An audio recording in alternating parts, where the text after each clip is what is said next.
They told her she wasn't fighter material. They mocked her, pushed her aside, expected her to fail. But on one mission, in a cockpit they never wanted her in, she shot down 4 enemy jets and came home a hero. This is the story of how Claire Mitchell became the enemy's worst nightmare. If you love stories about bravery, justice, and never giving up, make sure to like, share, and subscribe. Hit that bell icon so you never miss a story that inspires. Now, let's dive into the incredible journey of Claire Mitchell, the pilot who refused to be denied. The sound of old tires crunching over gravel echoed through the cool morning air as Claire Mitchell pulled her beat-up Ford Ranger into the parking lot of Hollow Creek Diner, the same place she'd been coming to since she was 15. In Hollow Creek, Wyoming, there wasn't much else. A gas station, a couple of dusty churches, the feed store, and the diner. That was the heartbeat of the town. Claire pushed open the door, the bell above it giving its usual tired jingle. The smell of bacon and burnt coffee wrapped around her like an old, familiar blanket. The regulars were already there, ranch hands in worn denim, truckers with weather-beaten faces, and retired men who spent their mornings swapping fishing. Stories and half-dashed truths. She knew most of them by name. They knew her too, but lately, not in the way she wanted. Morning fly girl. Earl Jennings called from his corner booth, a smirk playing at the corner of his lips. His voice had that teasing bite Claire had learned to tolerate.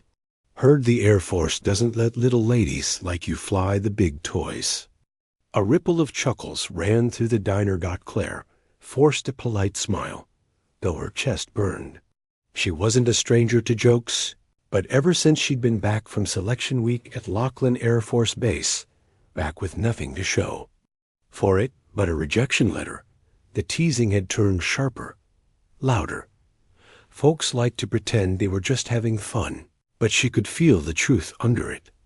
Guess you'll have to settle for flying crop dusters, another man chimed. Claire slid into a booth by the window, her hands tightening around the warm mug of coffee Linda, the waitress, set in front of her. She could handle ribbing, but what hurt wasn't the words themselves. It was that deep down, they didn't believe she could do it. And maybe, just maybe, the Air Force didn't either. She'd worked for years for that chance. Straight A's.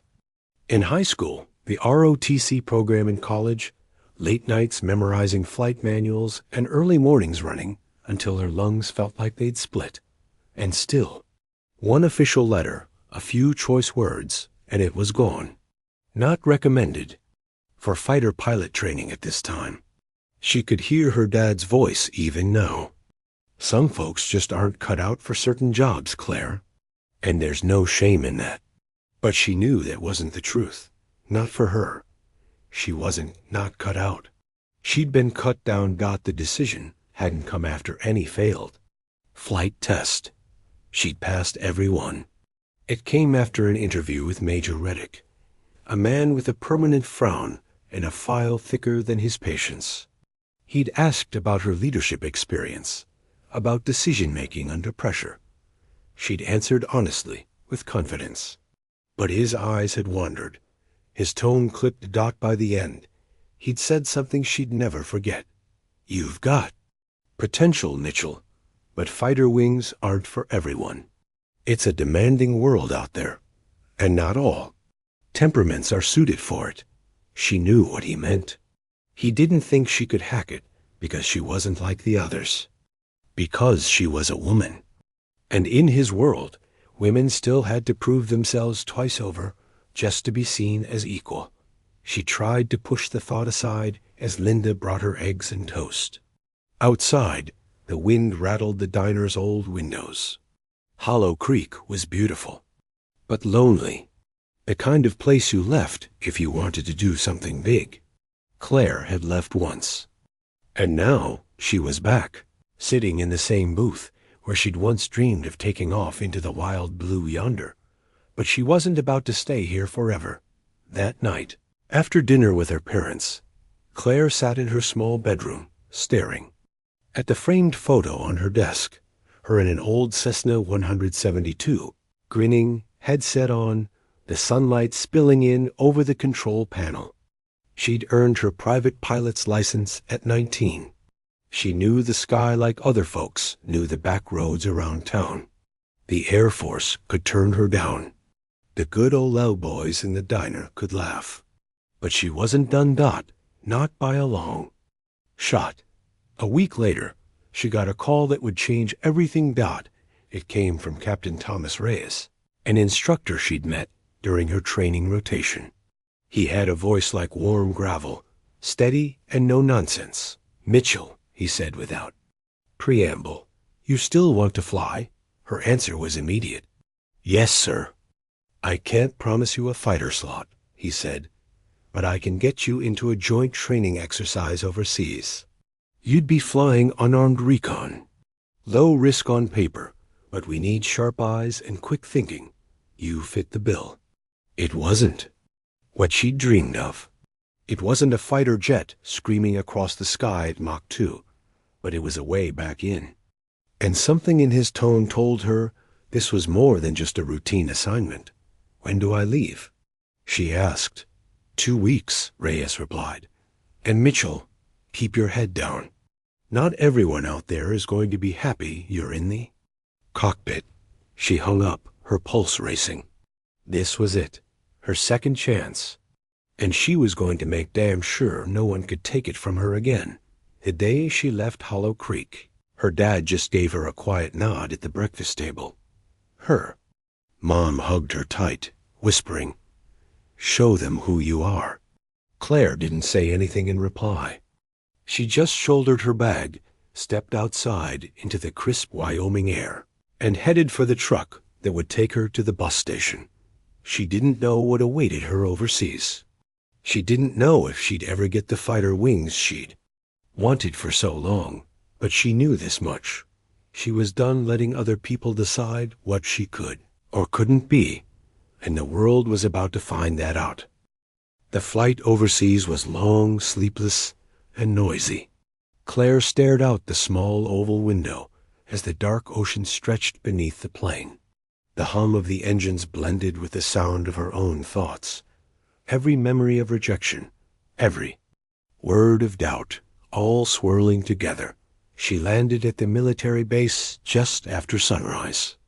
The place was busy, but not chaotic. Orderly movement, clipped voices, boots on tarmac. It smelled of jet fuel, fresh paint, and the faint scent of dust carried in from somewhere far away. A tall man in a faded flight jacket stood waiting. His hair was cut short, streaked with gray at the temples, and his sharp eyes scanned her in one glance. "You Mitchell?" he asked. "Yes, sir." "Captain Thomas Reyes," he said, shaking her hand with a firm grip. "Welcome to Falcon Air Base. Grab your gear. I'll show you around."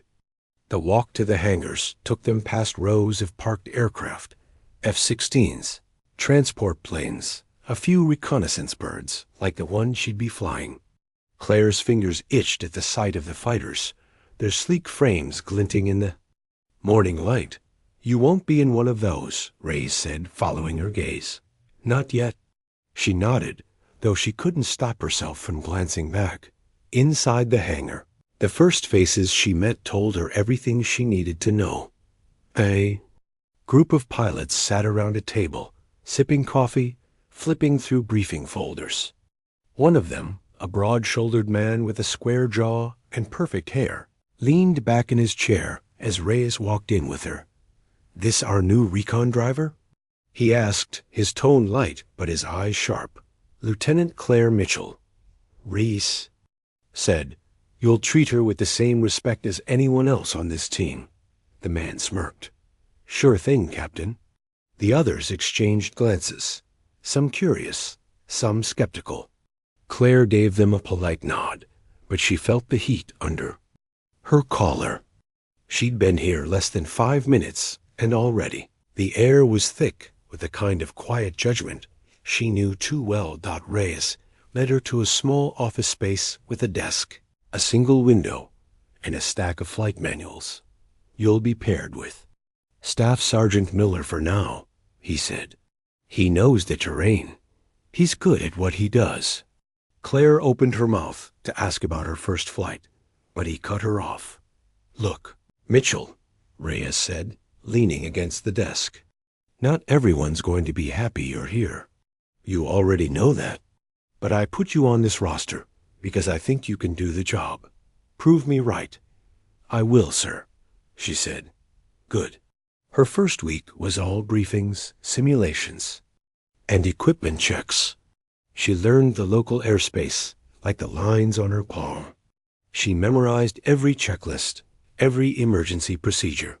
Miller was friendly enough, though reserved. A man who'd seen his share of deployments and didn't waste words. On her second day, she overheard the same square-jawed pilot, Captain Dan Mercer, talking in the break room. Just saying, she's here because Reyes feels sorry for her. Mercer was saying, recon? Anyone can fly those runs. Not exactly combat. Claire froze in the hallway. She knew she could walk in, say something, demand the respect she'd earned. But instead, she turned on her heel and went back to her desk. She'd heard it all before. She'd just have to let her work do the talking. Her first real flight came on a Tuesday morning. The mission was simple. Sweep over a stretch of desert territory, gather high-resolution imagery of suspected enemy movements, and return to base. The skies were calm, visibility good. She sat in the cockpit, fingers steady on the controls. Miller, in the seat beside her. The moment the wheels left the tarmac, the weight of the past weeks fell away. Here, in the air, there was no doubt. No smirking faces. Only the hum of the engines and the endless horizon. They climbed to altitude, the desert unfolding beneath them like a faded quilt. She worked through the recon passes, her hands sure, her eyes scanning for anything unusual. Halfway through the mission, Miller leaned forward, pointing at a shape on the monitor. That's not on the map, he said. Claire banked the plane for a closer pass.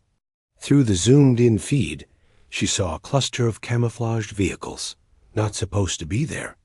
Not at all. They snapped images, logged coordinates, and transmitted them back to base. By the time they landed, the intelligence team was already on it. Reyes met her at the hangar. Good work, Mitchell. That was important. It was the first time she'd seen even a hint of a smile from him. Over the next month, she flew more missions, each one earning her quiet nods from the intel officers. But from the pilot's lounge, the cold shoulder remained. Mercer, in particular, seemed to go out of his way to throw little barbs her way. Careful up there, Mitchell, he'd say with a grin. Wouldn't want to chip a nail.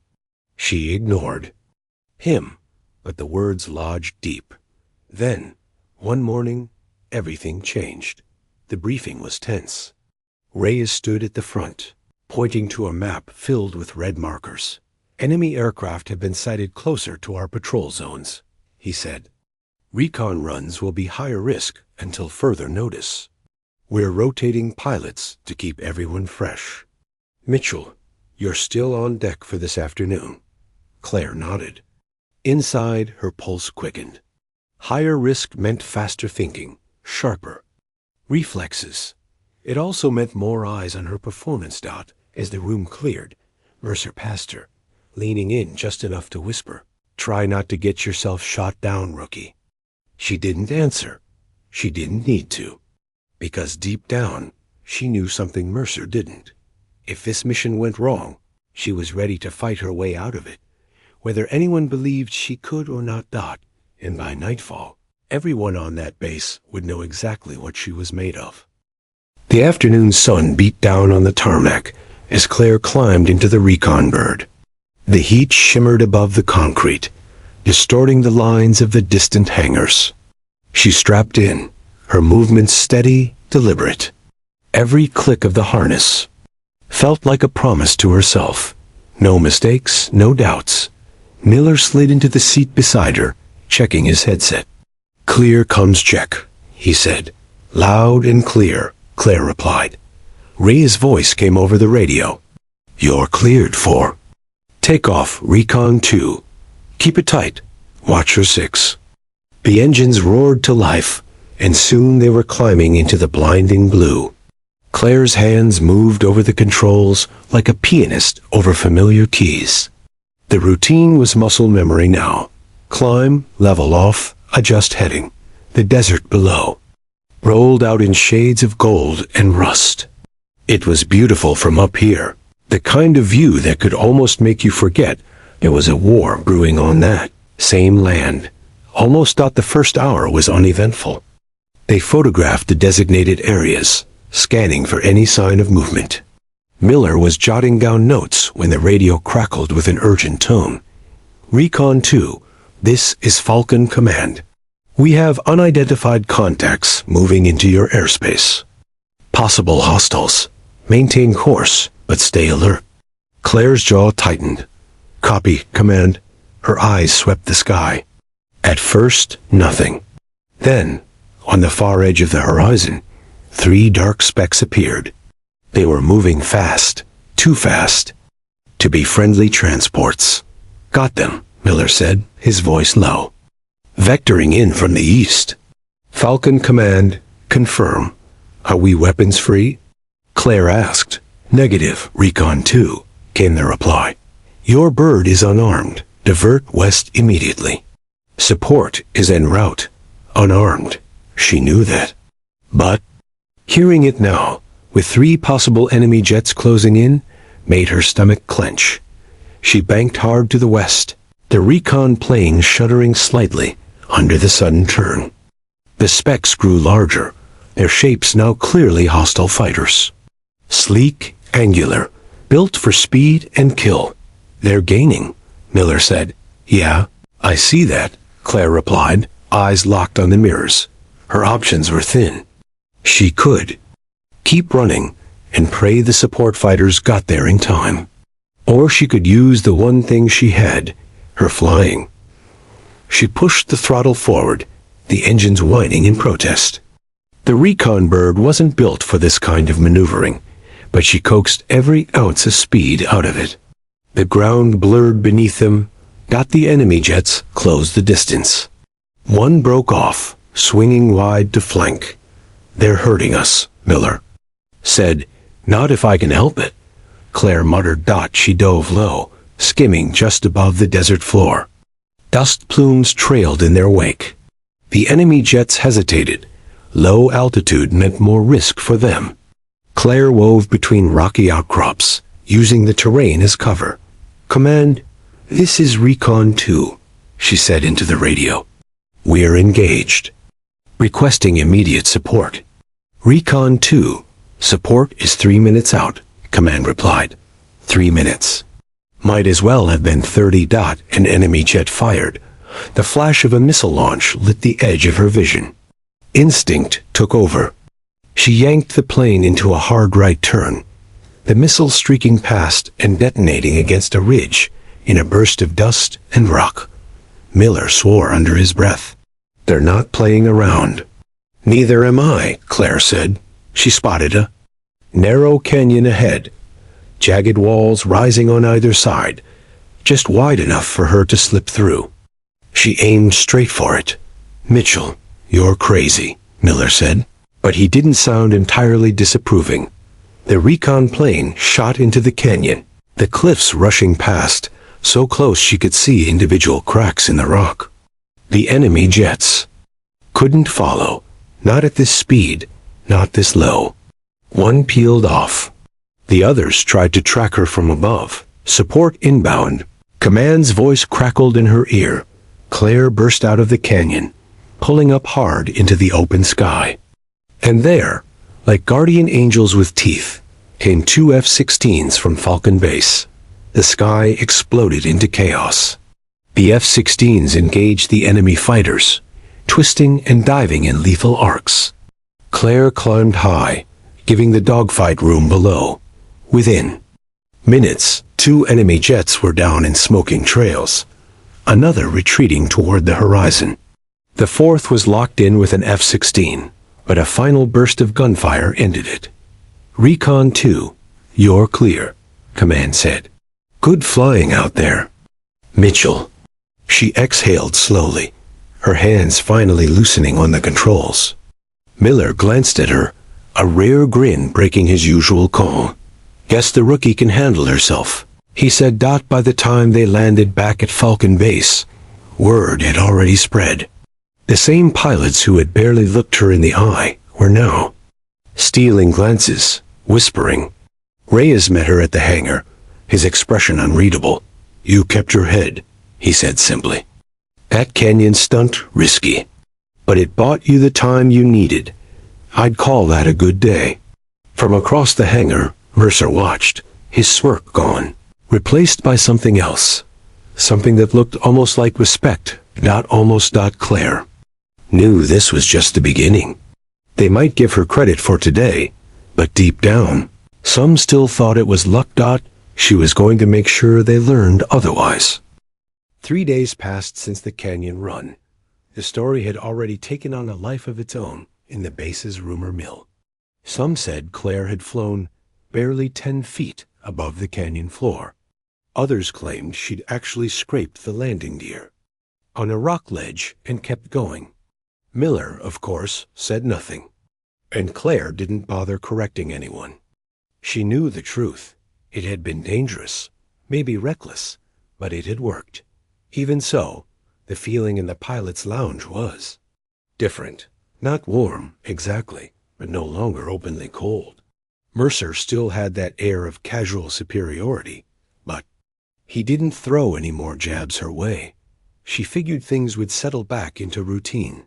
Another recon run here, a training flight there. But then came the call. It was early morning, the base still wrapped in that quiet just before the days. Noise began. Claire was in the hangar, running pre-flight checks for a scheduled patrol, when Reyes strode in. "Mitchell," he said, his tone sharp. "Scrub your recon. You're reassigned." She looked up from the instrument panel. "To what, sir?" He tossed a thin folder onto the seat beside her. "Combat escort. You'll be flying as part of the strike package, headed into contested airspace." Her pulse jumped. "Sir, I thought—" "You thought right. You weren't on the combat roster," Reyes said, cutting her off. "But Captain Mercer's wingman came down with a medical issue this morning. We need a replacement who knows the terrain. You're it." Claire blinked. "Mercer?" The idea of flying with him was complicated, but it wasn't lost on her that this was the kind of mission she'd been dreaming about since the day she first applied for pilot training. "When do we leave?" she asked. "Wheels up in 40, Reyes said. "Get moving." In the ready room, the strike team gathered around the mission map. Mercer stood at the front, helmet tucked under one arm, pointing to a red-marked valley deep in enemy territory. "Our target is here, a fuel depot feeding enemy air operations," he said. "We go in low to avoid radar, drop payload, and get out before they can scramble fighters." He glanced at Claire when he said the next part. "This is not a sightseeing trip. Keep formation, keep your coms clear, and don't get fancy." She didn't react, though she caught the subtle smirk from one of the other pilots. They were still testing her. Fine. Let them.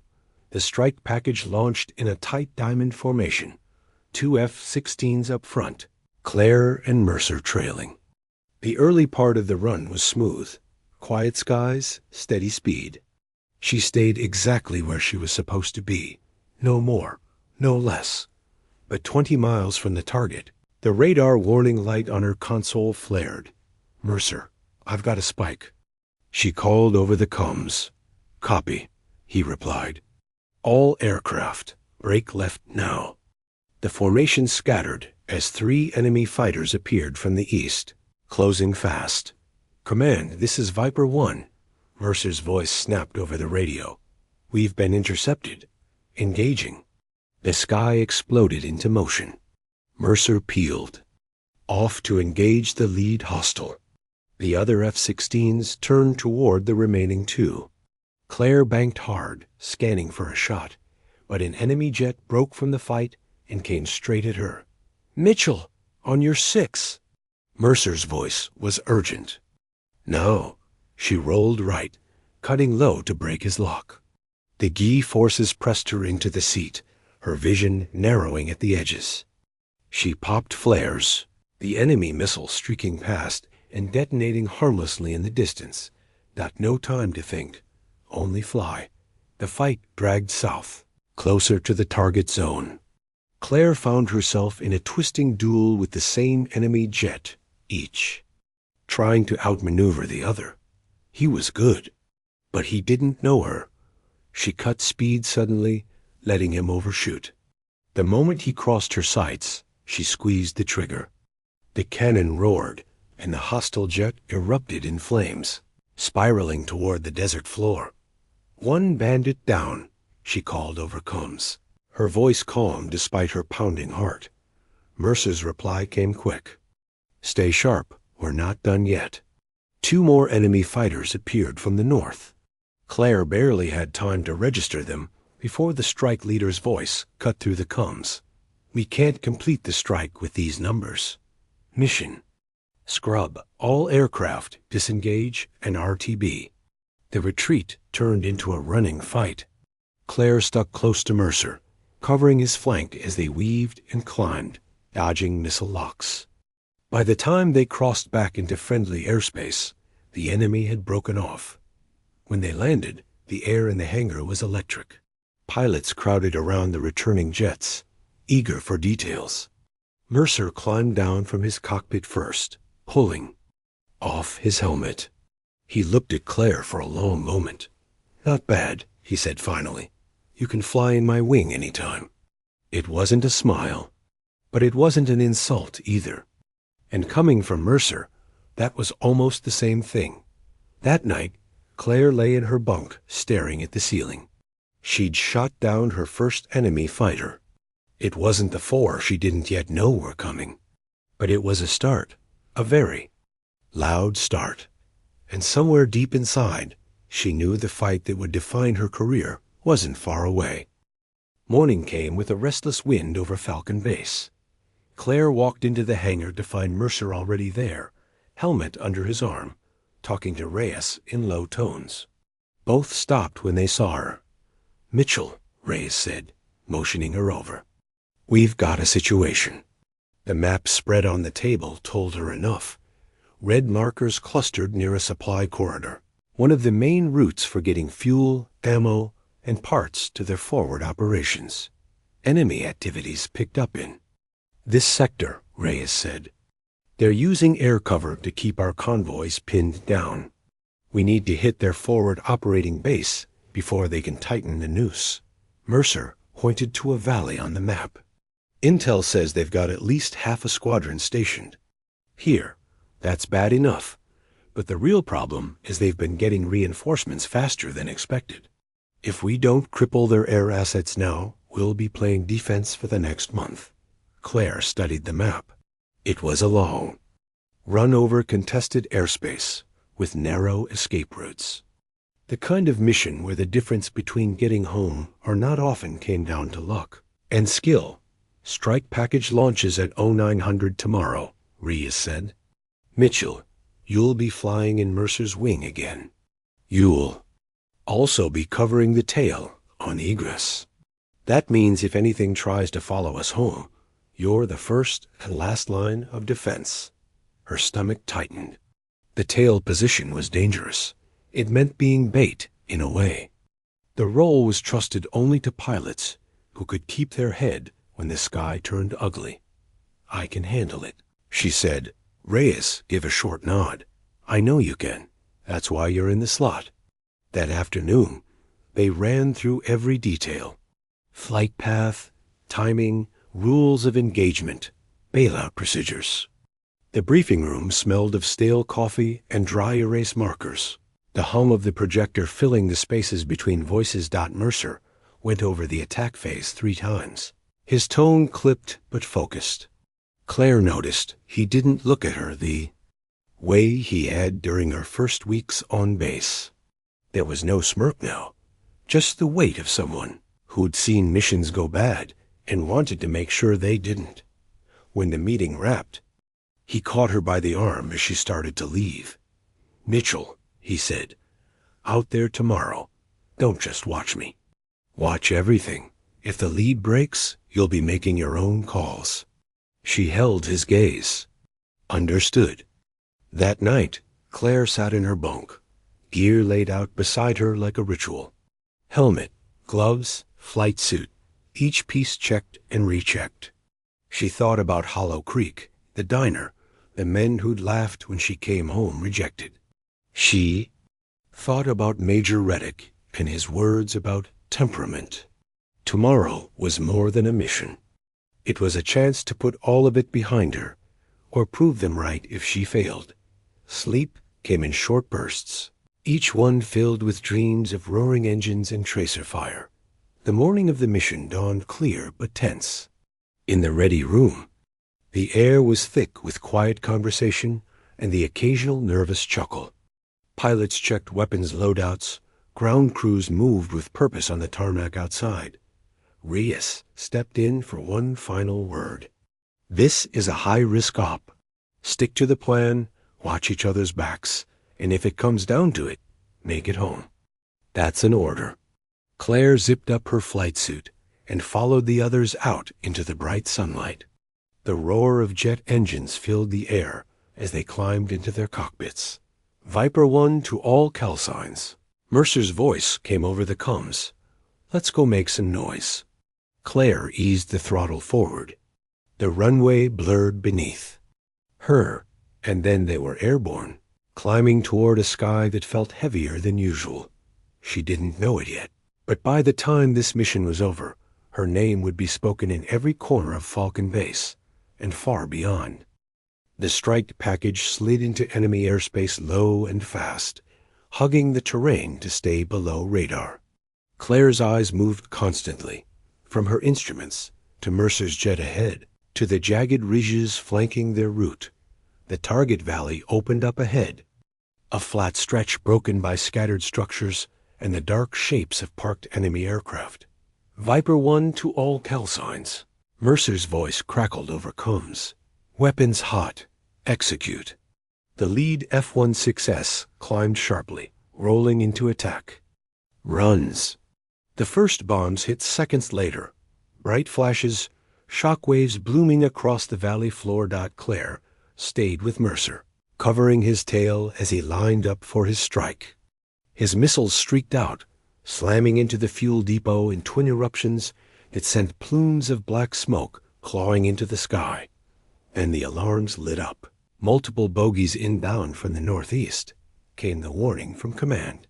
Claire's radar. Screen filled with red blips. 6 enemy fighters. Fast. The strike leader's voice was calm but tight. "Finish your runs and disengage. Viper 2, hold rear cover." That was her. Claire peeled off, climbing to meet the incoming hostiles. The first 2 were already in missile range. She thumbed the release, feeling the jolt as her own Sidewinder shot away. It found its mark. The enemy jet blossomed into a fireball. "One down," she called. The second fighter swept past, guns blazing. She rolled hard, the tracers slicing through the air where she'd been seconds earlier. She kicked the rudder, swung back around, and squeezed the trigger. Her cannon rounds stitched across the enemy's fuselage, and the jet pitched downward in smoke. "2 down," she said, her voice flat, controlled. "Mitchell, you've got 3 more on you," Mercer's voice cut in. "I see them," she replied, banking hard left. The G-force slammed her into the seat, her vision dimming at the edges. The third bogey tried for a missile lock, but she dropped chaff and dove low, cutting between 2 ridgelines. As he followed, she yanked back on the stick, climbing sharply, and in that moment, he filled her HUD. One squeeze of the trigger, and the jet disintegrated in a flare of orange and black. 3. The 4th and 5th came in together, trying to box her in. Claire pushed the recon bird to its limits, rolling, diving, climbing again. Missiles chased her heat signature, each one evaded by a hair. Viper 2, you're clear to engage, came Rhea's voice from command, steady but urgent. Copy, she said, teeth gritted. She looped behind one of them, her guns roaring. A fighter jerked, shuddered, then broke apart in the air. The fifth broke away, maybe to regroup, maybe to run. But she stayed on him, following through a twisting chase that carried them out over open desert. He tried for altitude, but she climbed with him, her cannon fire cutting through the sky. A burst of flame, a black trail, and then nothing but falling debris. 5, she said, chest heaving. The last enemy jet turned tail. She let him go. The strike team had regrouped, the target was destroyed, and the sky was finally theirs. Mission accomplished, Mercer's voice said. But there was something different in it now. Not command, not warning. Just respect. They formed up and headed home, the desert rolling away beneath them, the smoke of the burning depot fading into the distance. When they landed at Falcon Base, the tarmac was lined with ground crew and pilots, all watching. Reyes met her at the bottom of the ladder. 4 confirmed kills in 1 mission, he said quietly. You just made history for this unit. The hangar erupted in cheers. Even Mercer, still in his flight suit, walked over and extended a hand. You were the last thing they saw up there, he said. And if I'm ever in trouble in the air, I want you on my wing. For the first time since she'd set foot on this base, Claire felt the weight lift. No smirks, no whispers, no doubts, only the knowledge that she'd earned her place, and that no one could ever take it from her. But deep down, she knew the war wasn't over. And somewhere out there, the enemy would remember her, and they'd be coming for payback. The celebration in the hangar faded by nightfall, replaced by the quiet hum of base life settling back into routine. Claire sat alone in the dim glow of her bunk's reading light, the hum of the air conditioning filling the room. She'd taken down 4 enemy jets in 1 mission, the kind of day pilots dreamed about and feared in equal measure. But the rush had worn off, leaving behind something heavier. In the small hours, she kept replaying it in her mind, the flash of missiles, the sudden bloom of fire, the fragments spiraling into the desert. Each one had been another pilot, another person who hadn't made it home. She told herself it was them or her, that this was war, and war didn't leave room for hesitation. But the images still lingered. The next morning, Race called her into his office. The blinds were half closed, casting thin bars of light across the desk. You made every paper from here to Washington, he said, sliding a folded newspaper toward her. The headline read, 4 kills, 1 mission. The new ace at Falcon Base below it. A grainy photo from the tarmac showed her climbing out of her cockpit, helmet under one arm. They want to do interviews, maybe even a TV spot. Reyes said, public likes a hero. Claire shook her head. I'm not looking for that. Not about what you want, Reyes said, leaning back in his chair. It's about what this means for the service. You've done something rare, and whether you like it or not, they're going to make an example of it. She didn't answer. Right away, she'd wanted to prove herself. She had, but she hadn't done it for headlines or speeches. She'd done it because she refused to let anyone else decide her worth. In the mess hall, things were different now. The same pilots who had barely acknowledged her before were now pulling out chairs, saving her a spot, asking her to walk them through the mission again. Even Mercer seemed changed. One evening, over lukewarm coffee, he said, I was wrong about you, Mitchell. You don't just belong here. You make the rest of us better. She didn't gloat. She just nodded. Took you long enough to figure that out. He grinned at that. But not everyone was smiling. One afternoon, she caught a passing comment from the intel wing. Something about her success being convenient for certain people in higher command. Whispers that maybe she'd been put in that tail slot on purpose, not because of her skill, but because someone wanted to gamble on a PR win. She didn't want to believe it. Reyes had fought to get her on this base, and she trusted him. Still, the doubt settled in her chest like a stone. That night, she got an encrypted message from an old contact at training, one of the few who'd always believed in her. Be careful. There's more to that mission than they told you. Some in command didn't expect you to make it back. She read it twice, then set the tablet down, her pulse quickening. If it was true, then the rejection from fighter training, the constant skepticism, even this mission. It wasn't just bad luck or prejudice. It was something deeper. Something deliberate. And if that was the case, the people who had underestimated her might not just be embarrassed. They might be scared. Claire leaned back on her bunk, staring at the ceiling.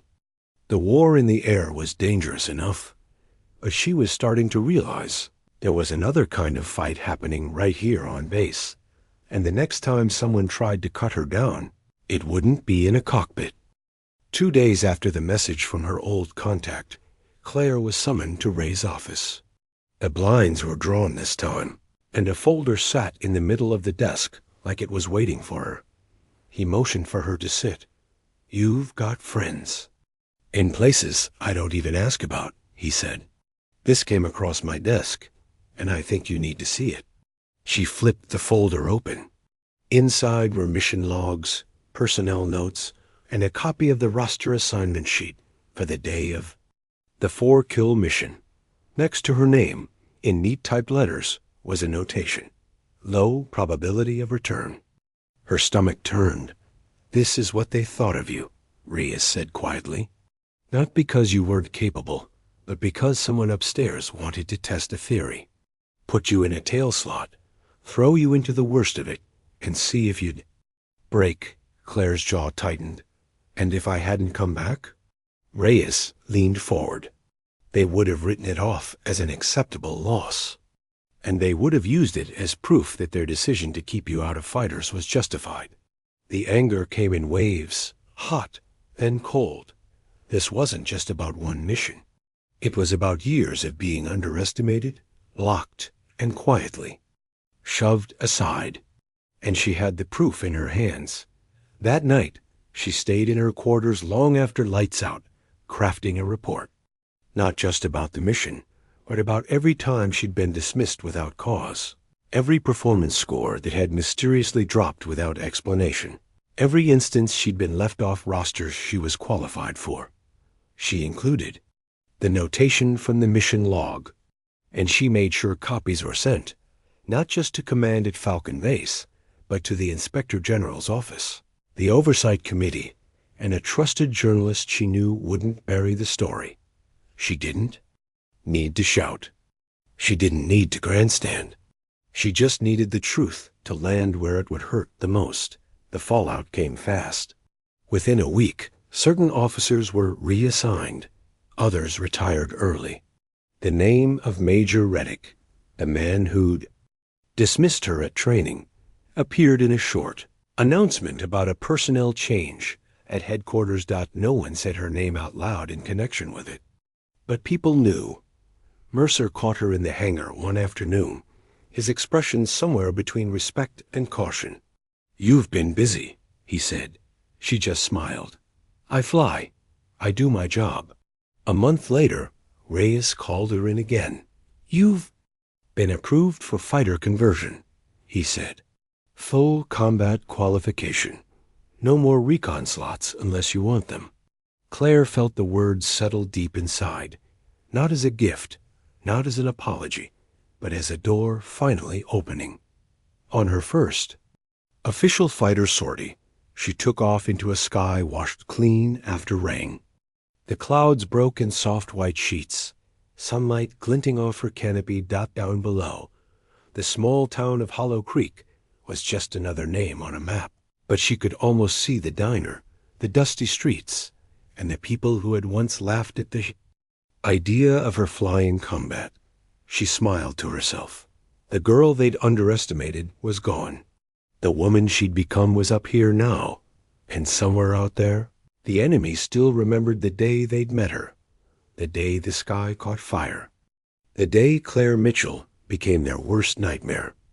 That closes the arc with her earning not only her place, but justice.